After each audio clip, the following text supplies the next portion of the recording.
থাকলে আজকাল আর বেরোনোর সময় কোনো জিনিস খুঁজে পায় না। বাচ্চা কাচ্চা এখানে রাখে ওখানে রাখে, এই জন্য কোথাও বেরোনোর আগে সব জিনিসগুলো সম্ভবত আমি হাতে গুছিয়ে রাখার চেষ্টা করি। নমস্কার বন্ধুরা, আমি শ্রাবস্তী। আজকে চলে এসেছি ছোট্ট একটা ভিডিও নিয়ে। একটু বগলায় যাব।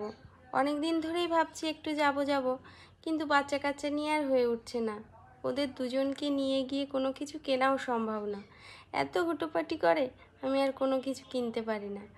তো আজকে আমার মা যেহেতু এসছে, তাই জন্য ভেবেছি ওদেরকে মায়ের কাছে রেখে আমরা একটু দুজনে বেরোবো।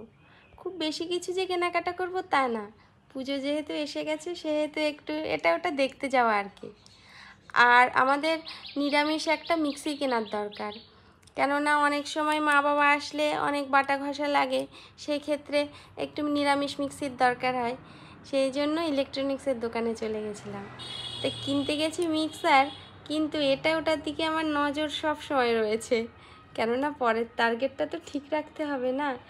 যদি না দেখে আসি তখন তো আর পরের বায়নাটা করতে পারবো না। তো একটা মিক্সি নিয়ে নিলাম, আর সেখান থেকে আরও একটু কিছু কেনাকাটাও করব। হাজার একটা জিনিসের কথা মনে করে যায় বাড়ির থেকে, কিন্তু গিয়ে ভুলে যাই। ওই জন্য না, আমার এক আন্দামানের প্রতিবেশীকে দেখেছিলাম যা যা কিনবে বাড়ির থেকে লিস্ট করে যায়। তা আমার সেই লিস্টটা করতেও তো সময় লাগবে, সেটা আর হয়ে ওঠে না। এই যে সিটি বাজার মেট্রোয় গিয়ে একটু কিছু গ্রসারি আইটেম কিনে নিলাম।